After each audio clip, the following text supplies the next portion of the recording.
Bienvenida, Alba, ¿cómo estamos? Buenísimas noches, Juan Carlos. Pues felicísima, como siempre, de estar aquí con todos vosotros una noche más.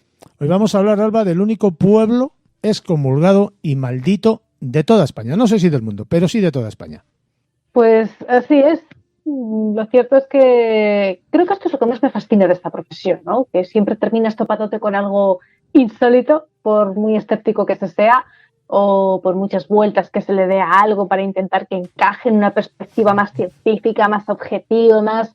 Y un ejemplo de ello es este pueblo, Trasmoz, de tierra aragonesa. Y bueno, para nuestra audiencia del otro lado del charco les aclaramos que es de la provincia de Zaragoza, un municipio español situado en la comarca de Tarazona y el Moncayo y del que se ha escrito muchísimo. Un pueblo maldito, oficialmente excomulgado, que ha suscitado infinitas leyendas, teorías. Es que no es para menos, Juan Carlos. Hombre, es que viendo los sucesos que han pasado allí, que tú nos vas a contar alguno, no es para menos seguro. Sí, algunos porque ya digo que esto es para echar horas y horas. A ver, históricamente y en literatura, esto ha traído un impacto abismal en el país. Pero es que en nuestros días todavía da que hablar. Es sorprendente. Siempre rodeado de un halo de misterio. Bueno, como bien dices, vamos al lío y yo me zambullo en materia. A ver, un pueblo maldito. Un pueblo que hay que sumarle que ya de por sí ha sido el núcleo de historias de brujería, de maldiciones, excomulgado. Han pasado, creo que más de 7 siglos y siguen así, siguen expulsados del reino de los cielos para toda la eternidad. Fueron maldecidos en su momento, hace más de 7 siglos, y hoy día todos los descendientes, la estirpe, esas futuras generaciones, seguirán bajo esa maldición. ¿A qué se debe esta maldición? Pues también hay mil explicaciones desde la oficialidad. A ver, unos historiadores cuentan que todo fue por un conflicto con Veruela, por los derechos de la leña de los bosques de alrededor. Hay quien insiste en que no, que esto fue porque los vecinos de Trasmoz estaban aprovechando las minas de metal del entorno para acuñar una moneda falsa en el castillo. Otra versión, que esta me parece graciosa, estipula que es que Trasmoz no quiso someterse al monasterio de Veruela porque era independiente. En fin, al final, esto es una pequeña parte de ese galimatías que habría sido, pues, que primero al pueblo se excomulgase en 1255, ojo que no era poco, sobre todo en esa época, cuidadito. Bien sea por la leña del Monte de la Mata, donde se provenían tanto los del pueblo como el vecino monasterio de Veruela, y a raíz de ahí empezaron las discusiones, y ahí surgió la excomulgación como paso inicial, porque se metió el abad de Veruela y entre eso y los constantes rumores que caracterizaban el territorio, pues nada, excomulgados. Después, años después, en 1511, surgió una nueva pelea entre ambos, supuestamente provocada por el uso del agua, porque los clérigos de Veruela desviaron la circulación natural del agua, esta no llegaba a las familias de Trasmoz, las Cortes de Aragón medieron en el conflicto en favor del señor del Trasmoz, pero el abad ahí de Veruela hizo oídos sordos. Entonces se enfadó muchísimo, el superior de la comunidad lanzó una maldición sobre el señor de Trasmoz, sus descendientes y todo el pueblo, y con el permiso explícito del Papa Julio II. O sea, primero discuto contigo, luego te intento someter, después te excomulgo y luego ya te maldigo. Es que así, todo muy espaciado en el tiempo, pero, en fin, desde la oficialidad. Y podemos pensar, ¡buah! Exagerados, ¿no? Total, esto tampoco... No, vamos a ver, pongámonos en el contexto de la época. Trasmoz era, supuestamente, ya de por sí, de manera natural, refugio de brujas, tierra de aquelarres, pócimas, de decretos. Por eso el abad de Veruela pidió al arzobispo de Tarazona que excomulgara al pueblo entero, con la excusa de que, fíjese, mire usted lo que está ocurriendo, ahí yacen las novias de Satanás.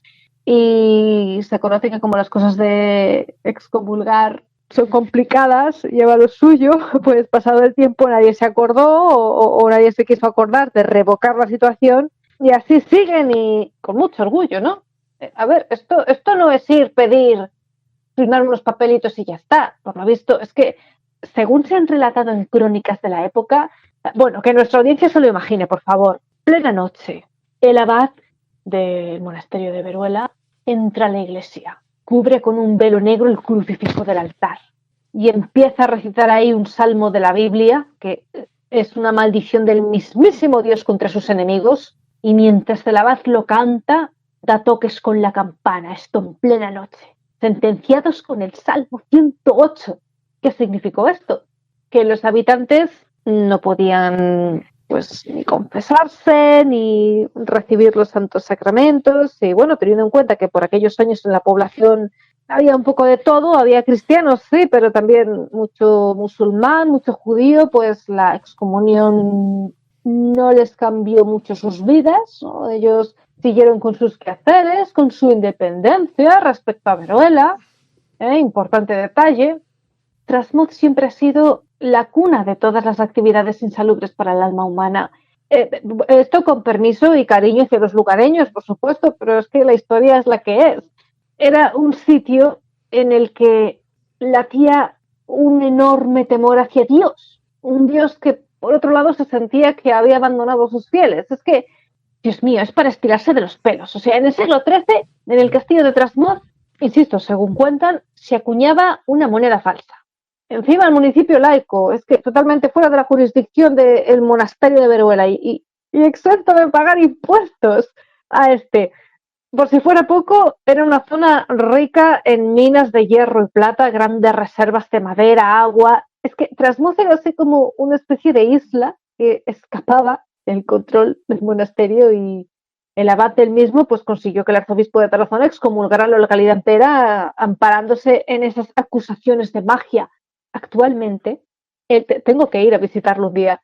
Es que, caray, actualmente el castillo alberga en su interior parte del antiguo Museo de la Brujería que existió en su momento en el pueblo, además del Museo de la Torre, del Caballero, un castillo que, acorde a la leyenda, fue levantado en una sola noche a través de un conjuro. Fue erigido por el mago Mutamín, que pactó con el diablo y levantó el castillo en una sola noche. No se sabe si fue a causa de la maldición o qué ocurrió, pero lo cierto es que tras este suceso de la pelea y de este ataque, en nombre de Dios, pues los años siguientes fueron un poco tristes para Trasmoz. Declive total. Y a los pocos años el castillo se quemó hasta los cimientos y se convirtió en ruinas.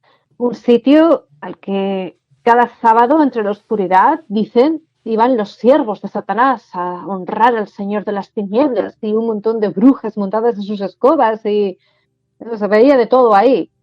Pero es que al lado de la historia tenemos la literatura, tenemos el romanticismo como corriente literaria, ¿no? En fin, el paso del tiempo, las supersticiones, el choque que fue ese grito contra el prójimo, todo esto hizo que las leyendas continuaran a su antojo, arbitrariamente. Ya sabemos que cómo funciona el juego del teléfono roto, ¿no? Pues entre eso y la imaginación, que es muy rica y antes tampoco había muchas cosas que hacer, le dieron caña.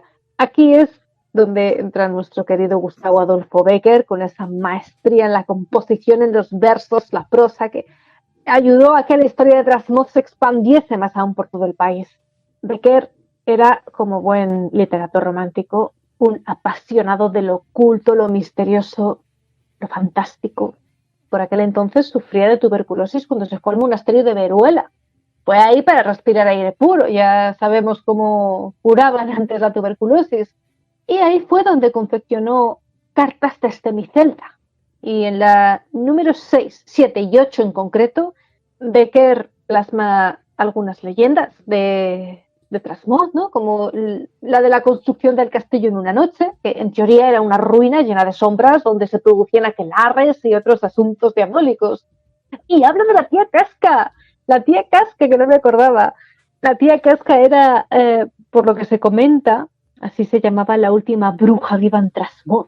Estoy de acuerdo en que la caza de brujas no se encontraba en su punto más álgido a mediados del siglo XIX, que fue cuando transcurrió este episodio, pero eso daba igual. Es que, además, Juan Carlos, parece que fue como un ataque de ira, ¿no? Un ataque de rabia, seguramente pues provocado por el miedo. El miedo es Es que tan el destructivo. miedo, Alba, nos hace hacer cosas increíbles muchas veces, ¿eh? Uy, ya te digo, creer un montón de leyendas, actuar como tal y tomarnos la libertad de ser verdugos. El caso es que era un miedo hacia una mujer inocente. A ver, las mujeres, sobre todo ellas, sus vecinas, las mujeres de Trasmoz no se fiaban del modo de vida de esta señora, de la tía Casca, de cómo se relacionaba con la gente, ni de esos paseos que daba por los senderos. Decían que no eran para una mujer solitaria. Y poco a poco la leyenda en torno a ella pues fue creciendo, y ya sabemos lo que pasa con los rumores, ¿no? Decían que es que la tía Casca tenía la capacidad de volar, que hablaba latín, lenguas desconocidas, que podía envenenar la hierba y las aguas del río, que echaba mal de ojo a los niños, que rezaba al revés las oraciones. Bueno, su nombre real era Joaquina Bona. Decían pues que era capaz de emponzoñar el agua, que atacaba a quien fuese, sobre todo que se ensañaba mucho con los niños, pero bueno, no, otra versión determina que no, que era curandera, por lo visto simplemente conocía las propiedades curativas de las plantas, de la naturaleza, y ya está, y por eso, y ayudaba con sus conocimientos a la gente. De ahí que se relacionara con tantas personas, que estuviera siempre de un lado a otro, que caminara por los senderos, que fuese alrededor de, bueno, rodeara los bosques. Los escritos de Becker sobre la tía Casca y el resto de leyendas de Trasmoz se publicaron en El Contemporáneo, lo digo por si alguien quiere echar un vistazo, y eso pues elevó más aún, ¿no?, al lugar, al estatus de mito popular, pues ya era lo más de lo más. El pueblo maldito por la iglesia, el pueblo de las brujas. El poeta dijo que el espíritu de esa mujer, que por cierto la tiraron por un barranco, una muerte malísima, seguía, que tú imagínatelo, Juan Carlos, la mujer corriendo, llorando, basta por favor, soy inocente, y una más enfurecida, particularmente de mujeres, persiguiéndola para matarla con sus propias manos, y si no, pues lo que ocurrió, tirarla por un barranco. Y que su espíritu sigue merodeando por ahí, sigue asustando a los pastores, a los viajeros. Entonces tenía la tía Casca 46 años y tras morir dicen que su alma comenzó a vagar por el entorno por sed de venganza. Otros determinan que no, que es que era tan mala que ni el mismísimo diablo quiso llevársela al infierno. Y comentan que sus poderes se daban gracias a un ungüento, que aún se sigue indagando cuál será, que tendrá, se habla de la alquimia. Aquí se ha mezclado también el tema de la piedra filosofal, ¿qué te digo? Se han escrito muchísimas cosas al respecto. Pero, ¿sabes? Pese a la maldición, pese a ser excomulgados, pese al dolor, a las peleas, a esta fama tan mala que tenía entonces por esa época, es que estamos hablando de más de 7 siglos. Pues Trasmoz ha continuado con su vida y con sus prácticas religiosas sin conflictos. Aparentemente, vamos, sin problemas con Dios ni con la jerarquía eclesiástica. Técnicamente, a día de hoy, la condena sigue firme porque ningún papa, ningún papa, porque es el único que tendría potestad para invalidar estas sentencias. Ninguno ha formalizado la revocación, ninguno lo ha retirado, ninguno, aunque creo que siendo que los habitantes del pueblo están orgullosísimos de su pasado, en caso de que se realizara tal retirada, habría que preguntarles antes si quieren eso o seguir estando así, porque Trasmoz está orgulloso de ese distintivo. La tía Casca tiene su propio callejón, su plaquita, ¿sí? Y todos los años, en la primera semana de julio, se celebra en la localidad una de las ferias esotéricas más famosas, que es la Feria de Brujería, Magia y Plantas Medicinales del Moncayo. Y el pueblo elige a su brujita del año, que será escogida entre las personas que hayan colaborado con su labor a promocionar la localidad a lo largo del año, porque Trasmoz es como el Salem español y el Moncayo una zona llena de magia. Se llegaba a decir que las supuestas brujas sacrificaban a niños recién nacidos para permanecer jóvenes, que provocaban tormentas, que esterilizaban a parejas jóvenes o que se las veía bailar con el mismísimo diablo en algunos de sus aquelarres. De hecho, Ha habido numerosos estudios que corroboran la existencia de brujas en la zona, que en el fondo en los siglos anteriores, a ver, yo no digo que no exista porque a saber, el mundo tiene tantos misterios, pero hay que tener en cuenta, y lamento romper aquí la magia, que en los siglos anteriores, pues muchas brujas eran simplemente curanderas o mujeres solteras que vivían solas a su aire, trabajaban, iban a lo suyo y ya está, y eran denunciadas por otros vecinos por cualquier cosa, habladurías, odio, envidia. Ya sabemos eso de que si la envidia fuera tiña.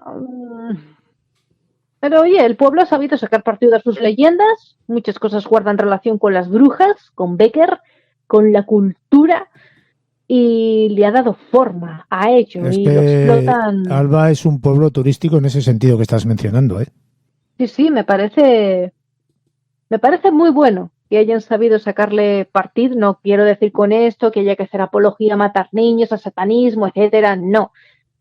Es una pena que tenga que remarcarlo, pero bueno, como hay gente para todo, pues ya está. Pero yo voy más allá. Yo me refiero a ese amor por la cultura, por la historia, por la literatura, por la imaginación, por la creatividad y también por el hecho de saber distinguir lo que es una leyenda de lo que es la realidad.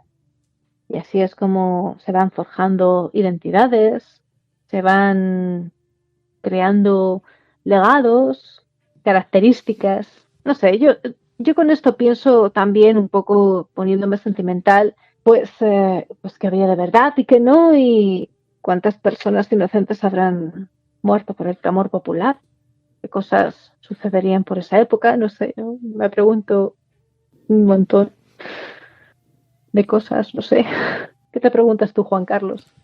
Hombre, yo es que conozco muy bien la historia de ese pueblo y yo he estado allí personalmente. Y la verdad es que el pueblo como tal, en este sentido turístico que te estoy mencionando, lo está haciendo bastante bien, ¿eh? Oh, ¿lo recomiendas? ¿Recomiendas ir? Yo sí. Y que pases una noche arriba en el monasterio.